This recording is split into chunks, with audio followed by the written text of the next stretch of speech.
Hello there, my very good friends. On this video, we need to talk about AEW's TV deal. Oh, good, yes. We have more details on that TV deal and what it means in terms of cash. We got Mick Foley still appreciating Vince McMahon. And WWE are bringing a classic show back. I'm Adam Wilborn. And I'm Andy Murray. And this is the Afternews. Yeah, so AEW's TV deal is still kind of the talk of the internet, and things are getting a bit ridiculous. Things are getting a bit silly out there. Even more so, yeah. In internet land. Let's talk about some reports first. I'll tell you what, I'll summarize this stuff. You can summarize your story, and then we'll talk about it. We'll talk about what's really going on with these people who think AEW is going out of business and don't think the TV deal is real. It's wild out there. But yeah, so there's been a lot of analysis, a lot of new reports. Big Dave Meltzer coming through with some analysis of his own, reporting yesterday that when AEW signs this deal, it will likely make the company the second most profitable company in pro wrestling history. That means obviously second to WWE, which is Scrooge McDuck. Yeah. I guess AEW in that case would be Huey, Dewey, and Louie. Is that what they were called? DuckTales? Yeah, that's them. That's the boys. No, Hugh, Pew, Barnaby, Gru, Cuthbert, Dibble, and Grub, I think. Classic, of course. Those famous ducks. Firefighting ducks. Yeah, they were. They lived in Trump Town. That's a bit sus, isn't it? Yeah, ducks have got twirly dicks as well, haven't they? Anyway, sorry, we're getting off topic. Yeah, and also TV as deal. ducks, they've probably been taken from custody and sold into They're duck eating slavery. Scrooge McDuck. Poor Scrooge McDuck, right? It's just where did the boo? Right, someone pulled the bag out. People are like, yeah, let's see how AW's in the mud. Oh no, they're talking about ducks. duck dicks. Dicktails. Anyway, sorry. Yeah, so like they're going to be the second most profitable wrestling company ever. The value of this deal is reported to be in the range of about $170 million. There are still questions regarding like pay-per-views and also a separate rights deal maybe with Fox for Shockwave that are still to come out, which could, give them even more revenue. But Dave reports that the worst case scenario is that with expenses taken into account, AEW is probably going to be around $5 to $10 million in annual profit.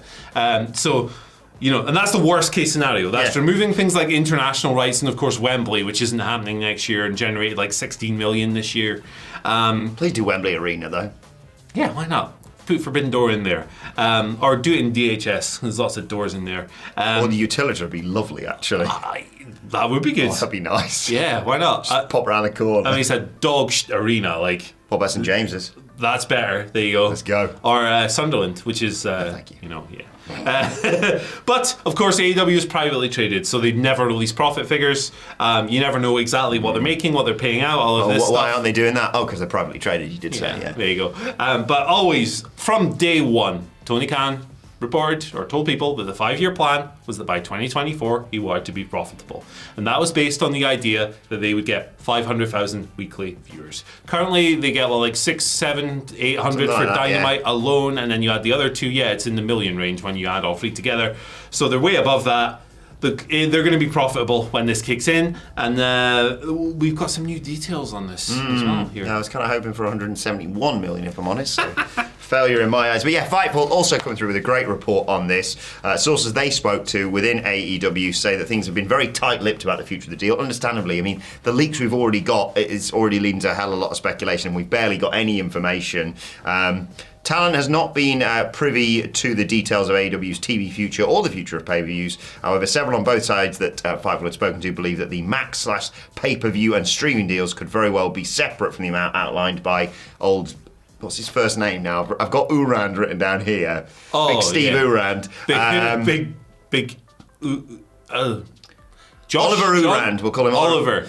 Apologies, Sorry, Mr. Urand. Sorry, Mr. Guy who works for the Puck. A different deal from those things that the two sides are working on. $200 million a year was a large benchmark, the whole one bill fill, talking points, etc., etc.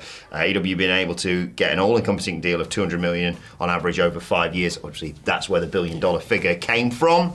Now, Andy mentioned the $170 million. If you add in pay-per-view deals, revenue, that could probably bring us up to $200 million a year. That could lead us to a 5-year deal, $1 billion. Can everyone stop arguing about this now? No, they won't. They won't, because it's just, there are people out there who genuinely think that this deal doesn't exist, and it's like, I suppose you were probably questioning talks of the Netflix deal before that was announced, right? I suppose you were applying those same standards to WWE.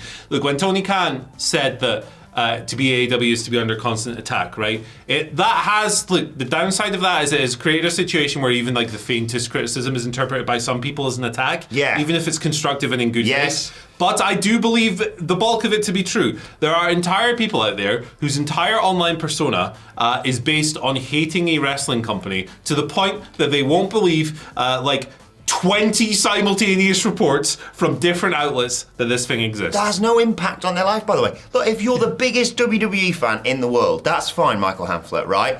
But you can just go, I'll just ignore all the noise coming out from... Sure, is that not the easiest way of living your life? A healthier way would be to not assign energy to the thing you don't like and not watch it. I hate Mansfield Town. I don't go, I better watch their games then. I don't like Nickelback. I'm not listening to Nickelback, you know? They're an easy target, but they're a good example. And you get things like immediately the goalposts change as well, right? So there's people who are like, AEW's going out of business. Been saying this for years. It's going out of business. They'll sign this deal and they'll be like, oh no, it's actually going out of business after the deal. Yeah. And then it'll become stuff like, as well, 170 million. Oh, why isn't it 200 a year? All of this nonsense. It's like, there's a lot of AEW fans out there online who are like pinning hopes that when the deal is signed, it'll shut these people up. It won't. No. It won't. You just have to... They are unserious people with brains that don't absorb any information. New information comes their way and it bounces right off. It's like a ping pong ball. It goes... It's crazy. Look, the fact of this situation is that if AEW is earning $170 million off of one TV deal a year with TBS, TNT, Warner, all that stuff, the company will be profitable. They're not going out of business. If you're an AEW superfan, your company you're going to have at least 3 or 4 more years of TV. You're fine. And after that, you're probably more again. Company's fine. It's more successful than any other company there's ever been in America in terms of revenue and profitability, or it will be when this deal is signed. And look, some of these, you know the high-profile names who trumpet this nonsense about them going out of business. You know the names. I'm not going to mention certain former promoters who were heavily responsible for the extinction of one of the greatest wrestling companies of all time, and yet now it's treated as a gospel on business in wrestling. Mental. I'm not going to mention those people by name, but yeah, they're already on to the next one. They're already saying, "Oh, it just buys them time." 5 more years. It's like mother effer. It'd be a decade they've been in business. And then people say stupid things like, "Oh, without the TV deal, they'd be extinct." Yes, so would WWE. Yeah. What are we doing here? What are we doing? I think I'm quite representative of a lot of wrestling fans in this scenario. I just don't care. I don't care. I don't care how much money WWE makes from the Netflix deal. I don't care how much money AEW makes from their TV deals and revenue and pay-per-view. So long as both companies keep making wrestling that I can watch, fine, good, fine, great. And long it's they get the biggest stars in there as a result of that money, good. Yeah. And if one day I wake up and I decide, you know what, AEW or WWE isn't for me, I'll just go, I guess I'll limit to my watchings to these days of the week then. It's that simple, Yeah, really. it really is. It really is. I think ultimately, as long as they just make enough money to make shows and do stuff, like, hey, cool, perfect. Like, that's all I care about. Yeah. I like analysing... I like looking into the business, but it doesn't affect my enjoyment of the product whatsoever. And I do think that it's important that we sit here when dumb stuff is going on around the internet. Yes. Like, they're going out of business and all this, that we come on and shoot it down because, like, look, we're not Harvard Business School graduates, right? But it does not take a rocket science to figure this stuff out. And, there he is, the one true scientist. Yep. Okay, we should just move on to Mick Foley now, shouldn't we? Yeah. Let's talk about this. Have it out in the comments if you want, but are you not tired of having these chats for the last 5 years? Are you not tired of pretending that the company's going out of business just because you don't like it? Yeah. It's weird. And even if they didn't have TV deals, right, arguably AEW could stick around for quite some time because the bloke who runs the business's dad is a billionaire. Yeah. Like, he could just be like, bollocks, just keep making it, who cares? Yeah, that's it. Like, CM Punk, a detractor of AEW, obviously, said it himself on Ariel Helwani, AEW will exist for as long as Tony Khan wants it to exist because he's really rich. So, there we go. Good. Let's talk about Mick Foley. He's said some things about Vince McMahon that have stirred the pot a little bit. I love Mick Foley. Why is he saying these things? I know, it's something else. So basically, he was speaking during Comic-Con in Northern Ireland. He was on a panel with Rikishi for Monopoly Events. asked about Vince McMahon. I'll just read you what he said. He said, I genuinely liked him. I mean, my relationship was never the same with him after I left WWE and I went to TNA for 3 years. But to this day, I'm still trying to find an address to write him just to thank him for taking a chance on me. I think all of us are a combination of good traits and bad. You hope your good traits outweigh your bad traits, and it seems perhaps that Vince got it backwards there for a little while. Wow. But I've been there when he's done good things. I've seen him do good things. He was someone who did the right thing for the right reasons for a lot of time. I feel really bad that somebody I care about got into something that seems pretty unsavory. I'm going to hold off judgment until... the TV go off. Yeah, that's cool. But I think one thing that's fortunate is whatever he did or did not do, I don't think many of us are allowing that to mess with our memories. You know what I mean? He was instrumental in creating some of those memories. So I think I'm choosing to appreciate him until I learn more about what may have gone down. I mean, it's all there in the lawsuit, Mick. Come on, brother. I get the thing is, I understand an element of where he's coming from here. Like, Vince McMahon is a crucial aspect of his career. He would not have the career that he has. He wouldn't be the legend that he is today. He did some great stuff outside of WWE naturally, but that was where he became the guy, the world champion, etc. But you've really got to choose your words better, in my opinion, the way that he describes it. I think you can say, look, John Cena is in a sort of similar situation here of like, he did phenomenal things for my career, and he was, don't get me wrong, he was an amazing wrestling character for many, many years. Like, that stage is definitely not so much, and he's a formative part of my involvement in getting involved in wrestling and enjoying wrestling. But you have to say, but that's that. But then, not only just the Janelle Grant lawsuit, but all the other stuff that comes with that, and the history of stuff that we've allegedly heard has been hushed up or whatever. I think you just say, look, he was phenomenal for my career, but I'm just going to let the lawsuit speak for itself and wait for that to play out. I don't think you need to say, I'm still looking for an address to write to him to thank him, especially with where we are in the a series of events right now in particular. I can understand why he's said it the way he has, and it's unfortunate the way he's worded it, but he's not defending him. Yeah. But even so, it's just not a good look, is it? So Mick has always struck me as a very thoughtful guy. Yeah. I think that... probably with this question, I don't think he prepared an answer or anything like that. No. He's probably just answering off the cuff. And look, he probably did have a really good personal relationship with him. But obviously Vince McMahon is bigger than one individual personal relationship, as we've learned over the years. So I'm not going to slaughter Mick or anything like that. I think that people are right to question the comments for sure. It's put out there into the public. That means it's open for criticism, right? But Mick's always struck me as a guy whose heart is in the right place and a good dude overall. So I have no doubt that there's a chance things didn't come out the way he'd intended here. I want to give him that benefit of the doubt because I'm a huge Mick fan. I think he's maybe even going to clarify this on social media going forward because, like you say, people have reacted to this as if he said, here's what I want to say about the Vince McMahon situation rather than having this question sprung on him, like you say.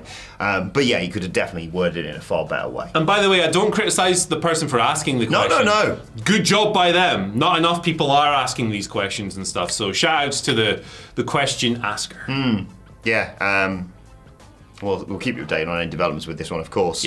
And let's move on and talk about a very exciting development you saw probably all over social media last night with WWE confirming the return of Saturday night's main event. Woo! It goes down on December 14th. It's going to take place in the Nassau Coliseum in Long Island, New York, where the best people are from. It's going to go on NBC and Peacock, starts at 8 p.m. Eastern, so put that in your diaries. No matches, of course, announced yet, but you can see the likes of Cody Rhodes, Roman Reigns, Liv Morgan, Bianca Belair, and Seth Rollins on the graphic for the show. Obviously, Saturday night's main event, classic history within WWE. First one, 1985, Hulk Hogan versus Bob Orton, of course. It ran from then till 1992, came back in 2005 to 2008, but it's now back as a quarterly special as part of WWE and NBC Universal's new 5-year deal for SmackDown, and I'm very excited, and I'm sure a lot of people got very nostalgic seeing that little video that they put on socials yesterday. This is a big show. Yeah. This is a big show. Saturday night, prime time, Good Network. Big brand for WWE in the past. Obviously, in the 2000s, it was like a kids-themed wrestling show. So No word on what it's going to be this time, but they've used big names on the poster. There's no reason to believe that this will not be treated as a huge event and maybe like a pay-per-view caliber. Yeah, no PLE for them in December, is it? It's War Games and then see you in for the Rumble, I think. See you later. But now we've got this little special event coming in 2 weeks before World's End for AEW, I think.